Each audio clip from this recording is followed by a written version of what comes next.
না ঠিক আছে।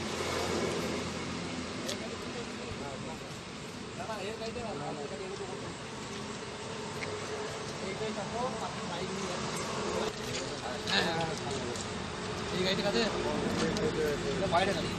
আচ্ছা আচ্ছা আচ্ছা আচ্ছা আচ্ছা ঠিক আছে চলো।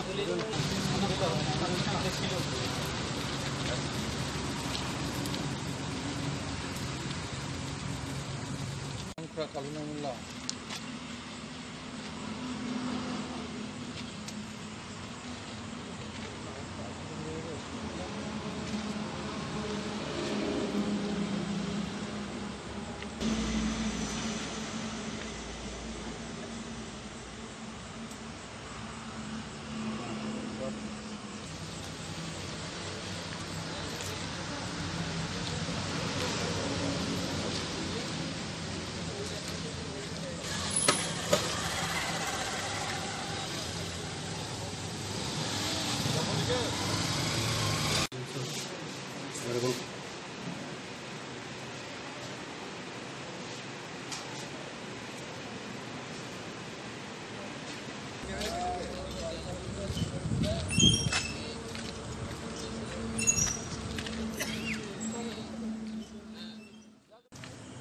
আজকে কি হয়েছে বলতে পাড়ায় কি হয়েছিল জানা নাই আমার। সকালের দিকে শুনলাম নাকি পূর্বপাড়ায় আমাদের যারা তৃণমূলের ছেলে আছে তারা দেয়াল লেখন করছিল।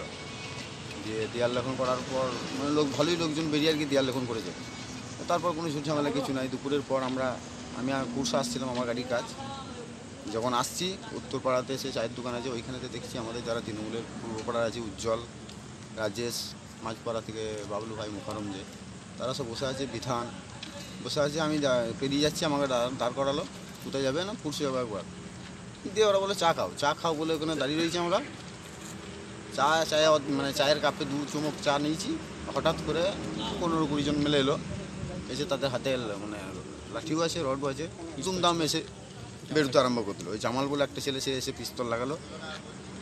লাগিয়ে বলছে এই কোথায় কি হিরোগিরি মারছিস, এই করছিস ওই করছিস। বেরোতে আরম্ভ করে দিল। যে যা পারলে ছুটলো। আমি দোকান দাঁড়িয়েছিলাম, আমাকে ধরে নিয়ে চলে গেলো পুরো গোডাউনকে।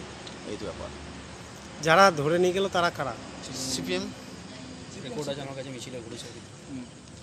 মানে সিপিএমের দ্বারা আপনাদের ওপর আক্রান্ত করানো হয়েছে নাকি?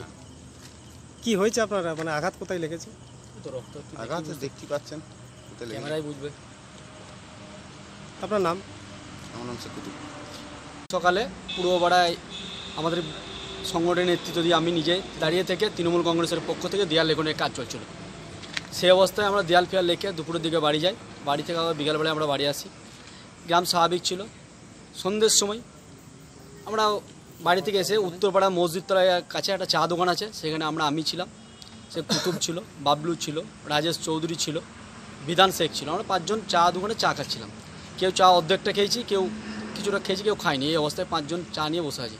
হঠাৎ আচমকা এসে সিপিএমের কিছু দুষ্কৃতী কে দেয়াল লেখন করতে বলল, কার নেতৃত্বে দেয়াল লেখন হচ্ছে, তোরা গ্রামে অশৃঙ্খলা বিশৃঙ্খলা তৈরি করছিস, দেয়াল লেগে গ্রামে একটা ঝামেলা তৈরি করার চেষ্টা করছিস, একে ওকে গালিগালাজ দিচ্ছিস। এই বলে হঠাৎ কুতুবের মাথায় একজন পিস্তল, আমাকে রড লাঠি দিয়ে মেরেছে।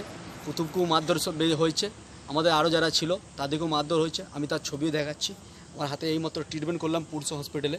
এবং এলাকায় অশান্তি সৃষ্টি করা সিপিএম আগে মিছিলে ঘুরেছে, তার রেকর্ডও আমার কাছে আছে। সেই রেকর্ড যদি চাই আমি দিতে পারি। যে রেকর্ড আমার কাছে আছে, সিপিএমের মিছিলে নেতৃত্ব দিয়ে স্লোগান দিয়ে ঘুরছে। সেই ধরনের লোক আজকে আমাদের উপর অত্যাচার করেছে। শুধু একটাই অপরাধ, নাম কালু মোল্লা মেন নেতৃত্বে ছিল, তার পাশাপাশি আরও অনেকজনই ছিল। এরা কি কোন দলের সমর্থক? পুরোপুরি সিপিএমের মিছিলে ঘুরেছে, সে রেকর্ড আমার কাছে আছে। এরা কি এখন তৃণমূলের সাথে যুক্ত আছে নাকি? কোনো তৃণমূলের সাথে যুক্ত নেই। মানে সিপিএমই আক্রমণ করেছে? রিসেন্ট সিপিএমের যিনি প্রার্থী আছেন সেই প্রার্থীকে নিয়ে শিরোড়ায় মিছিল করেছেন, ঘুরেছেন। মানে সিপিএমের তরফ থেকেই আপনাদের উপর আক্রমণ? সিপিএমের তরফ থেকে আমাদের উপর আক্রমণ। আপনার নাম? শেখ উজ্জ্বল। শিরোড়ায় যে ঝামেলা হয়েছে সেটা আমরা পুরোপুরি সিপিএমের দিকে অভিযোগ তুলছে। না, এটা সর্বোপরি মিথ্যা রটনা। এখানে সিপিআইএমের সঙ্গে কোনো সম্পর্ক নেই, আমাদের কোনো কর্মী এর সঙ্গে যুক্ত নেই। এটা ওদের নিজেদের গোষ্ঠীদ্বন্দ্বের ব্যাপার, পঞ্চায়েতে 100 দিনের কাজ নিয়ে টাকা পয়সা ভাগাভাগি নিয়ে এদের গোষ্ঠীদ্বন্দ্বের ব্যাপার। এখানে সিপিআইএমের কোনো সম্পর্ক নেই এই ঘটনার সঙ্গে। ওরা যেটা বলছে যে দেওয়াল লিখনকে কেন্দ্র করে যে ঝামেলা, তৃণমূল দেওয়াল লিখেছে বলে সিপিএম আক্রমণ করেছে। না না, এই ঘটনা ওদের দুটো গোষ্ঠীর কে কত মানে কম্পিটিশনে আসতে হবে নিজেদের মধ্যে, দেয়াল লেখন নিয়ে নিজেদের মধ্যে ঘটনা। এখানে দুটো গোষ্ঠীর মধ্যে ঘটনা, আমাদের সঙ্গে কোনো সম্পর্ক নেই। মানে নিজেদের গোষ্ঠীদ্বন্দ্ব। নিজেদের গোষ্ঠীদ্বন্দ্ব। আপনার নাম পরিচয়? আমার নাম সাইফুল হক। আপনার পরিচয়? আমি কৃষক সভার ব্লক কমিটির সম্পাদক গলসিদুই। গলসিদুই।